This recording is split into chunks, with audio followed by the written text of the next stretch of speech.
Сәлем баршаңызға. Бүгін сіздермен қатпарлы самса жасаймыз. Менімен бірге болыңыздар. Құрамына кіретін бізде тек қана су мен тұз. Қамырдың құрамына 300 грамм құямыз.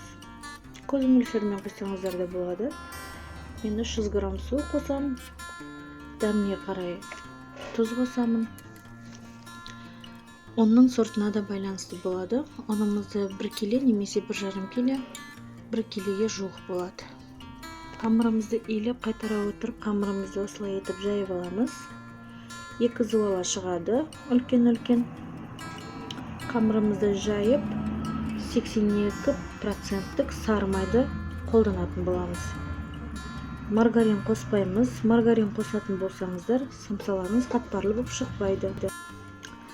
Сары майымызды осылай етіп салып аласыздар. Микроволновкада немесе газдың отына қатты қайнатпай, ерігенше жылытып ертіп аламыз. Жайған қамырымызды үстіне жұқа етіп, майымызды құйып, жағып шығамыз.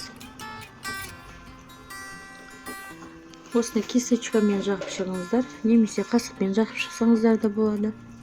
Жағып, бір келкі ғып, тонкий етіп орап шығамыз. Арасында ауа қалмауы тиіс. Барлық жеріне майын жағасыздар. Тигізіп,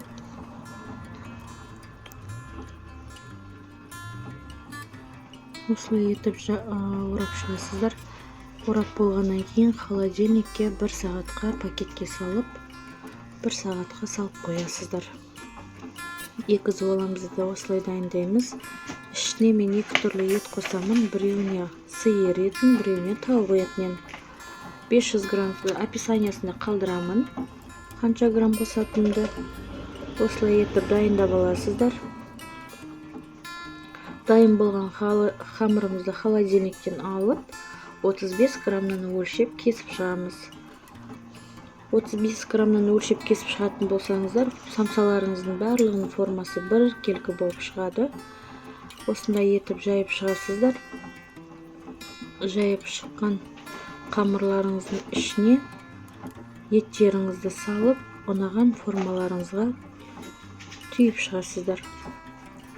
Дайын болған самсамызды духовкамызды жағып қоямыз, қызартып. Конвекционсыз пеш болса да, конвекционный пеш болса да 180 градуста пісіріп шығамыз.